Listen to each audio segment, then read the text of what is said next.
Hi, I'm Erik Voss, and Avengers Endgame is now available digitally in places other than my tear-soaked memories, allowing nerds to actually rewatch this movie frame by frame. And if you're like me, and I am so sorry if that's the case, you probably directed your rewatch attention to that epic final battle. It is filled with interesting cameos, Easter eggs, callbacks, many of which I got when we first watched the movie, but now that we can really zoom and enhance on all this stuff, let us rewatch the Endgame final battle for all the new details that we missed the first time. There's a lot of stuff. Hidden visual clues, interesting combat moves and assists, hidden layers of meaning. There's way more than I ever realized. Spoiler warning for all things MCU past, and if I accidentally say something that happens in MCU future. Okay, starting in this final battle, notice when the MCU Trinity make their initial approach to Thanos, as he waits for them in the rubble of Avengers HQ, Thanos holds a handful of stones, debris from the rubble. Now it's hard to get an accurate count of these because the camera cuts away from his hand when he starts to flick them to the ground, but it looks as though Thanos is holding 6 of those stones, as if he's visualizing holding all 6 Infinity Stones in his hand, applying, I guess, that secret visualization mindset to this coming Stones battle. Remember, this Thanos is from 2014, a time before he conceived of a gauntlet as a way to contain all 6 stones at once. Thinking about the timeline, Eitri probably wouldn't have forged that for him until sometime between 2015 and 2017, depending on when you think that Age of Ultron post-credit scene took place, and whether the gauntlet in Odin's vault was indeed not legit. Okay, then the fight begins, and right away, Thor proved he has learned from his past mistakes. His first strikes against Thanos with Mjolnir, and then again with Stormbreaker, both go for the head, just as he did in the opening beheading. Thanos blocks Iron Man and Thor's duo power-up blast by twirling his blade, which some have interpreted as a nod possibly to the Thanos copter.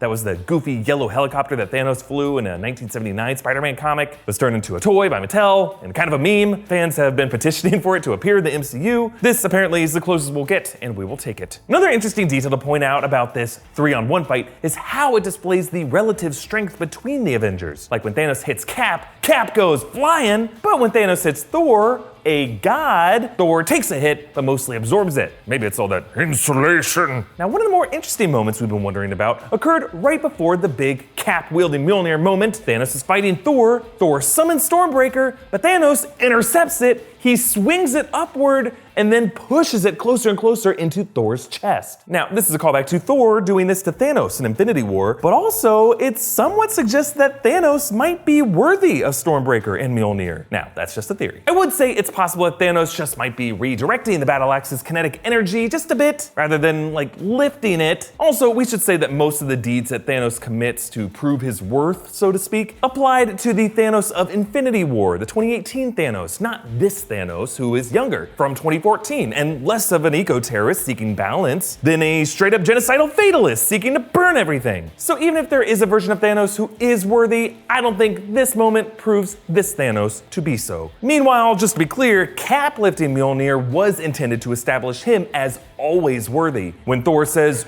"I knew it," it's a deliberate callback to Age of Ultron when Cap tried to lift the hammer and it budged ever so slightly. The directors confirmed that Cap, in that moment, knew he could lift Mjolnir if he wanted, but he decided to spare Thor's pride. Cap shows off his mastery with Mjolnir when he tosses his shield past Thanos and then deflects Mjolnir off his own shield, creating a shockwave that knocks Thanos to his feet. Cap is recreating that team-up move that he and Thor did in the beginning of Age of Ultron. After this initial beatdown by Cap, Thanos, frustrated, removes his helmet and delivers a vicious volley in response. It's almost as if his helmet was getting in his way, so he removed it for round 2 of this boxing match. And when Cap tries to hit Thanos again with Mjolnir, Thanos grabs Cap's wrist, not Mjolnir's handle or Mjolnir itself. Perhaps this is another clue pointing to Thanos not being worthy. Cap gets knocked to the ground, shield split in half. The imagery of Cap defeated like this evokes Tony's nightmare vision in Age of Ultron. And for Tony, if you think about it,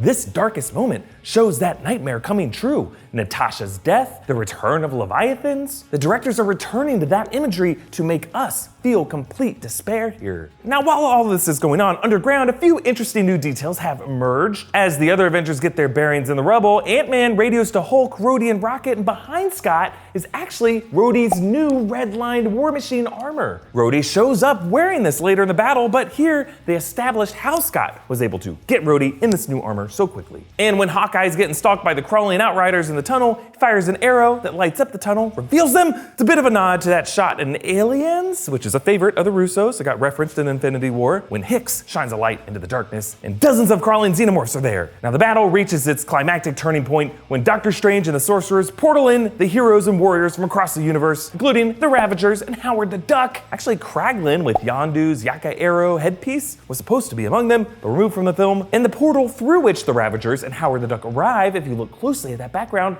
is Contraxia. That's the snow-covered planet that they were all hanging out in Guardians Volume 2. Now, during this charge, it's kind of fun to figure out what Spider-Man is swinging from. Initially, he gets an assist from Scott's giant hand. Very cool. But later, in the wide overhead shot, Peter's just kind of floating on nothing in the front line. Maybe the clouds or invisible helicopters from that Spider-Man PS2 game. Though, if you look closely, he might be swinging from Falcon or part of Thanos' fleet. And then lots of fun moves appear in that initial collision between the lines. Cap underhand throws Mjolnir into CaroleBDCDiva. Thor lightning plows a group. Scott Lang punches a Leviathan. Drax jumps on CaroleBDCDiva from behind and stabs his shoulders with his daggers. He's doing this to free Korg from a headlock. Shortly after this, there's another move that I missed before. As Cap and Thor trade Stormbreaker and Mjolnir, behind them, Mantis brings down a beast by putting it in a trance. And there are a bunch of other moments I pointed out before, like Stark and Peter Parker finally getting that hug that Peter wanted in Spider-Man Homecoming. Stark had denied him, saying, "We're not there yet." Now they are. Also, Falcon stabs someone with his wingtips. So cool. And Hope Van Dyne radios to Cap. "We're on it, Cap." The knowing look that Scott gives her is a callback to that scene in Ant-Man the Wasp when Hope mocked him for this. It was a matter of national security that Cap needed help. Cap? Captain America, Captain Cap. It's what we call him. But some new details have emerged here. The filmmakers have said after the movie came out that they intended more reunion moments between characters in this final battle, but had to cut them for time. And you can actually see a glimpse of one right behind Scott and Hope here. Groot extends his branches up to slam down an enemy who's coming up behind Rocket. Now later, we see how Rocket returns the favor by covering Groot when Thanos rains fire on the battlefield. There's also a kind of hilarious missable continuity error here. Scott and Hope go into the quantum tunnel van trying to jumpstart it, but shortly after this, Giant Scott is visible in the background shoving a Leviathan into a portal, and then after that shot, Scott and Hope are back in the van, normal size. Yeah, I guess it's possible that after we cut away from Scott, he could have taken a break from jumpstarting the van, grown big again, and then pushed this Leviathan into hell, and then shrunk back down to normal size to continue jumpstarting the van. Or this is all just a montage and some stuff is out of chronological sequence, or we'll just have to consider that the most profitable film of all time screwed something up. It is possible. Don't get me started about those damn pin particles. Cap gives Spider-Man an assist with Mjolnir as something to hijack from, and he calls them Queens, a callback to their exchange in Civil War. You got hard, kid. Where you from? Queens?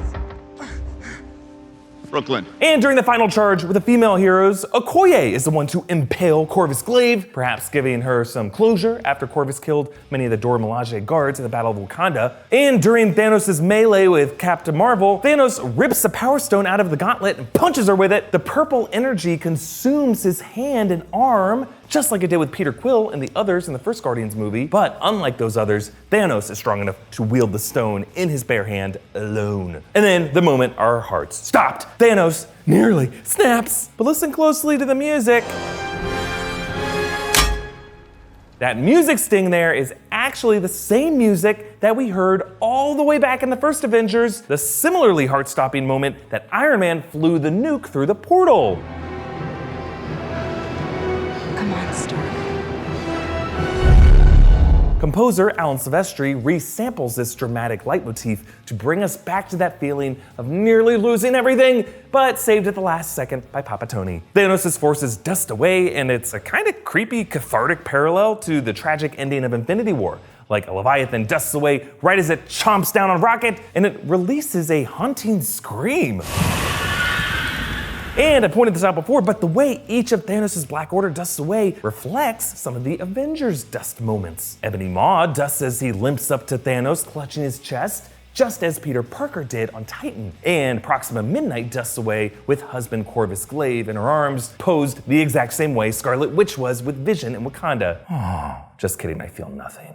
Thanos, meanwhile, is left empty gauntleted, returning him back to his empty gauntlet status from that Age of Ultron post-credit scene that started his whole stone quest. And his final breaths are shown in the exact same camera movement as his final shot in Infinity War, dollying around the Mad Titan as he limps, sits, and reflects. Now there is one more possible Easter egg that a lot of people have been talking about showing up in Peter Parker's high school in the closing montage. There is a girl with short blonde hair, a pink backpack, and a web pattern on her skirt, which many are saying could be Gwen Stacy. Now, Marvel has not confirmed this, and they probably will never, because Gwen Stacy is technically a Sony property, and any appearance of the character in the MCU would have to be a huge, complicated negotiation. So this student is likely just one of the many Spider-Man fans at Peter Parker's high school, whom we can just call Gwen Stacy, don't tell Sony. Comment down below with your favorite new detail that you spotted from your Avengers Endgame rewatch that I know you definitely did. Follow me on Instagram and Twitter at Erik Voss, and subscribe to new Rockstars for breakdowns and theories about everything Marvel. Thank you for joining me, and now there's just the first 2 hours of this movie to